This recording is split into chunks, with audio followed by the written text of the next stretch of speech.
Good morning students. हम लोगों ने भारत के विभिन्न राज्यों के बारे में इससे पहले वाली वीडियो में आप लोगों को जानकारी दी थी। आज मैं आप लोगों को मानक समय रेखा के बारे में बताऊंगी, जो कि भारत के बीच में से भारत के कुछ राज्यों को काटते हुए निकलती है। ठीक है बेटा, ये जो आप लोगों की भारत की मानक समय रेखा है, ठीक है, नाम होगा तुम्हारा मानक समय रेखा। ठीक है, मानक समय रेखा, जिसको IST यानी कि इंडियन स्टैंडर्ड टाइम, इसकी इंग्लिश वर्जन है बेटा। ये किन किन राज्यों से गुजरती है, कितने आप लोगों के देशांतरीय आपकी रेखा पर स्थित है, ये सारी चीज़ें हम लोग इसमें पढ़ने वाले हैं। ओके, देखिएगा बेटा, अगर आप लोगों को इससे पहले की वीडियो मिली है तो मैंने उसमें बताया था आप लोगों को, जहां अक्षांश और देशांतरीय रेखाएं पढ़ाया था, मैंने उसमें बताया था आपको कि भारत की जो मानक समय रेखा है वो 82 डिग्री 30 पूर्वी देशांतर पर स्थित है। ठीक है बेटा, पूर्वी देशांतर पर, लॉन्गिट्यूड बोलते हैं देशांतर को, और इस पर ये स्थित है। हमारे देश में जो आपकी 82 डिग्री 30 पूर्वी देशांतर रेखा है, ये हमारे देश के यूपी से होकर गुजरती है। ठीक है, यूपी में ये एक नैनी जगह है बेटा, नैनी से गुजरती है। अब ये कहोगे मैम ये नैनी कहाँ है? नैनी बेटा आप लोगों की इलाहाबाद में है। ठीक है, और वहां से निकलते हुए तकरीबन ये 5 राज्यों तक पहुंचती है।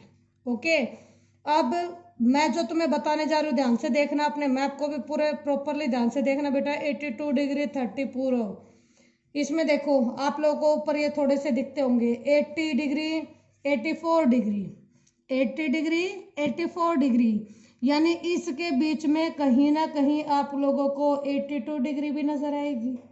ठीक है, हम लोगों ने थोड़ी सी इमेजिन कर लिया है, हम लोगों ने अपने कल्पना के माध्यम से ये प्राप्त कर लिया। अब नीचे ऐसे देखो बेटा, 80 डिग्री यहाँ 84 डिग्री, यानी तकरीबन हम लोगों का ये बीच वाला हिस्सा तकरीबन यहाँ पर आएगा। ठीक है, अगर मैं इसको एक सीमा रेखा के माध्यम से आगे बढ़ाने की कोशिश करूं तो एक सिंपल सी सीमा रेखा होगी आपकी, देखिएगा बेटा,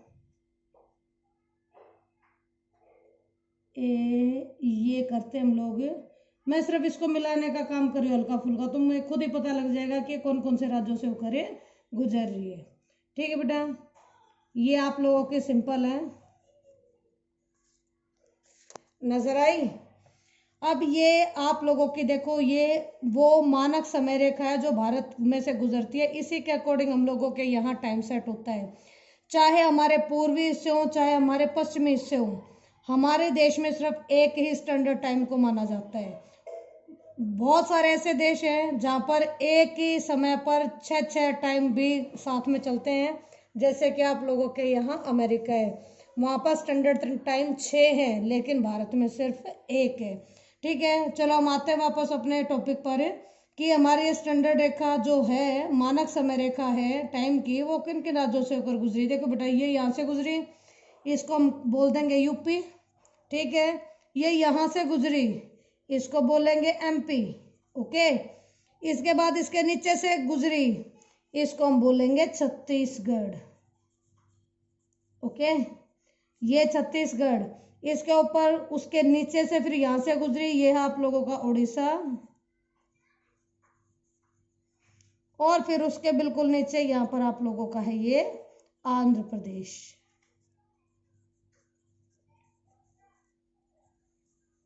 ठीक है बेटा, मेरे हिसाब से यहाँ पर ये मैप समझ में आ गया होगा।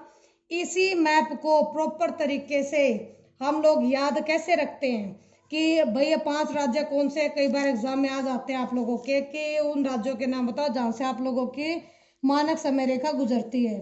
तो इसी को याद रखने के लिए आप लोगों को एक बहुत बढ़िया सा तरीका बता रही हूँ जो हमेशा याद रखेगा। जैसे उत्तर में छत से उड़ी अंधी,